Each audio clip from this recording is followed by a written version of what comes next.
Hi everyone. ఈరోజు నేను sweet పొటాటోతో పాయసం చేయబోతున్నా. నేను అమ్మవారికి ప్రసాదంగా నైవేద్యంగా పెట్టాలనేసి ఫ్రైడే అనేసి చేస్తున్నానండి. ఈరోజు మిల్క్ ప్యాకెట్ తీసుకొని స్టవ్ ఆన్ చేసుకొని గ్యాస్ మీద పెట్టుకుంటాం.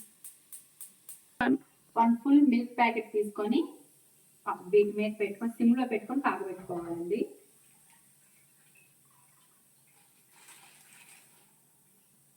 ఈ స్వీట్ పొటాటోని ఇప్పుడు బాగా వాష్ చేసుకొని లేయర్ అంతా తీసుకొని సన్నగా రౌండ్ చక్రాల్లా కట్ చేసుకోవాలండి.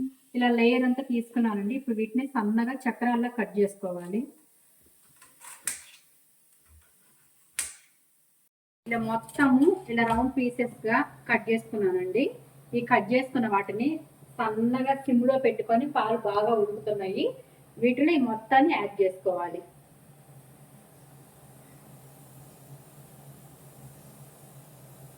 సిమ్లో పెట్టుకొని బాగా ఉడకనిస్తున్నానండి. కొంచెం 2 మినిట్స్ మూత పెట్టుకుంటున్నాను.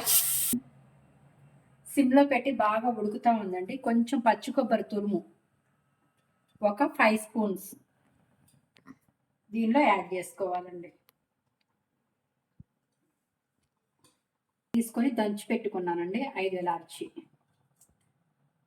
ప్రాపర్గా మిక్స్ చేసుకొని ఇంకొక 2 మినిట్స్ ఉడకనివ్వాలి. సిమ్లో పెట్టుకొని బాగా ఉడకనివ్వాలండి. స్వీట్ పొటాటో పాయసం చాలా టేస్టీగా ఉంటుంది.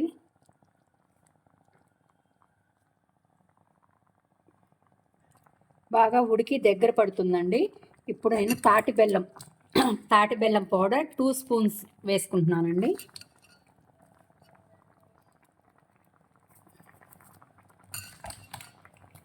మీ దగ్గర షుగర్ ఉన్నా వేసుకుని ఏది ఉన్నా వేసుకోవచ్చు. నేనైతే తాటి బెల్లం పౌడర్ 2 స్పూన్స్ వేసుకున్నాను. సరిపోతుందండి స్వీట్ నాకు. ఇంకా కొంచెం దగ్గరకు వచ్చేంత వరకు ఉడకనివ్వాలి. నేను కొంచెం మిల్క్ మేడ్ కూడా వేసుకుంటున్నాను. ఇది పాయసంలో కొంచెం మిల్క్ మేడ్ యాడ్ చేస్తున్నాను.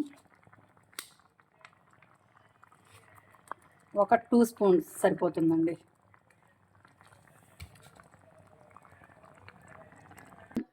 క్యాషినట్ కూడా కొంచెం నెయ్యి వేసుకొని గీ వేసుకొని బాగా వేయించుకున్నానండి. వీటిని కూడా దీంట్లో యాడ్ చేసుకుంటున్నాను. పాయసం రెడీ అయిపోయిందండి. ఒక బౌల్లోకి చేంజ్ చేసుకున్నాను. ఈరోజు మా పాప పూజ చేస్తుందండి. అమ్మవారికి పెట్టడానికి ప్రసాదం నేను చేస్తున్నాను. చాలా టేస్టీగా ఉంటుంది, చాలా బాగుంటుంది. మీరు ట్రై చేయండి ఒకసారి ఇలా. నా వీడియో కనుక నచ్చితే లైక్, షేర్, కామెంట్, సబ్స్క్రైబ్. నా చుట్టాలు, నా ఫ్రెండ్స్ అందరూ చూస్తుంటారు. ఒక లైక్, కామెంట్ పెట్టండి. Okay, bye.